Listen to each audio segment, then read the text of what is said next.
walaloo ijoollee Oromoodhaatti dhiyaadha. Kanneen amatakum tokkoo fi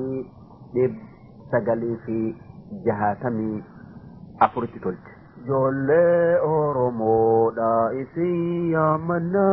barawaa hundaafuu isin abdanna.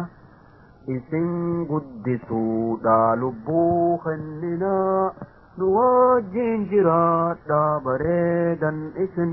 baraa isinii mootummaa mul'ata waa beekuun bar sabni nu guddata nu yoo lolle eenyu ka'ee dubbata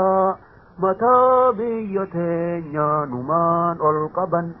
tokkummaa biyyoo teenyatiif ol je'ii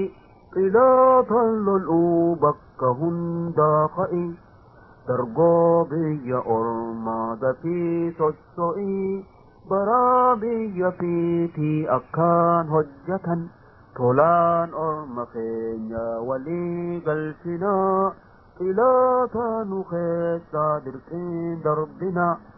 biyyoo teenya hundaa waliif tumsinaa baraa biyya hundaa isin yaammatan tolaan Oromoota walii galchinaa xiloota nu keessaa dirqiin darbina biyyoo teenya hundaa waliif tumsinaa baraa biyya hundaa isin yaammatan harkaa fi garaadhaan waliin ol ka'aa biyyoo teenya jaarraa dafaa sosso'a jiruu orma keenya je'aatii du'aa isaan miidhaman bar isin abdatan